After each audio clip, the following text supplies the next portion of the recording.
points north, such as Penobscot, Pittston, and Tunkhannock. This bridge coming up on the left cost us $14 million to put there 5 years ago. It saves every freight train half an hour because otherwise you gotta go into the yard, change directions. If you wanna put the engine on the other end, you spend half an hour checking the brakes. Wow. The original track is a little bit to the left of where we are now. We had to push it back so we could move to make this curve on the bridge.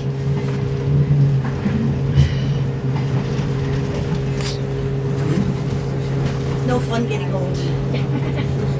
That train, Just east of Jim Thorpe Junction is Nesquehoning Junction. This, along with Jim Thorpe Junction and River Junction to the north, form a Y that allows trains to be completely turned around. Think of this as you would a three-point turnaround in a car. This is the method we will use to turn our passenger consist around for the southbound run during your stay in Jim Thorpe. Also notice on the left the abandoned PQ Tower that controlled train movements at this location until April of 1972. Now this route is used by 2 of the 3 other trains I mentioned previously. One of them is our northern counterpart, our excursion train operating from the Wilkes-Barre-Scranton Regional Railroad Station in Pittston.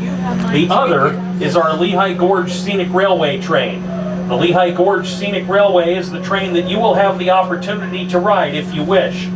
It operates out of the Jim Thorpe Station and into the Lehigh Gorge State Park on a 16-mile, 45-minute round trip.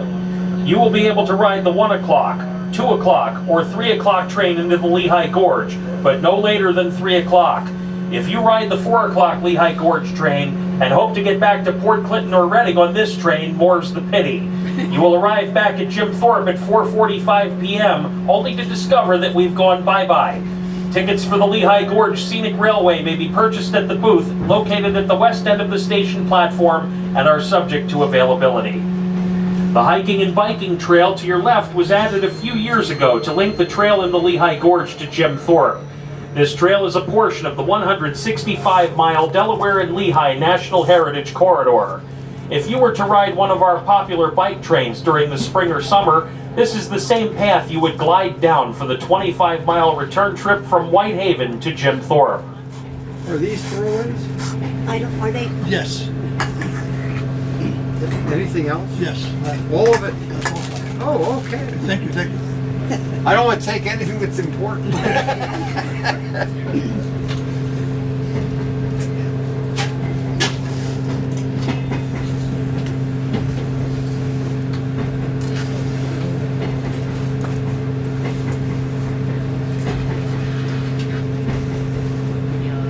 When we get to Jim Thorpe, I can... We're approaching the rail yard in Jim Thorpe. Its original engine house was torn down in 1945 to make room for the large turntable. This turntable coming up on the right is operational and is sometimes used to turn our steam locomotive number 425 when it is used on passenger excursions. Today, our train will use the Y at Nesquehoning, River, and Jim Thorpe junctions to turn. I expect to be able to let you out of this car before you, hopefully before you get in line, but it's the same vestibule. And I expect we should be almost right in front of the station. When we go the other way, however, we will probably be well down the platform, and whether we'll be on the station enough for you to go, I don't know. You'll find that out. But if we're not, board and walk back. They will ask to see your ticket to get back on the train. If you want to ride the Gorge train, either 1 or 2, you can buy tickets.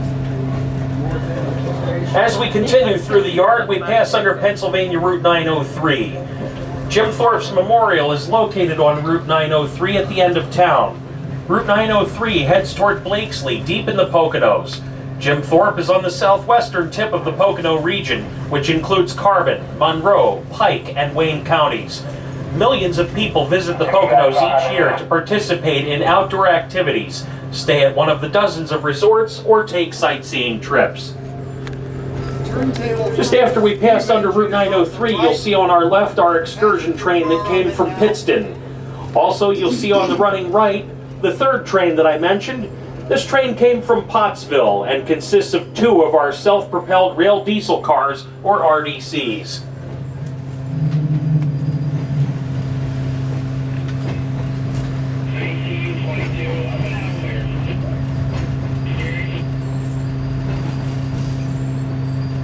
Now folks, we're going to creep up to the double crossover here by the station to allow the passage of the outbound 12 o'clock Lehigh Gorge Scenic Railway train.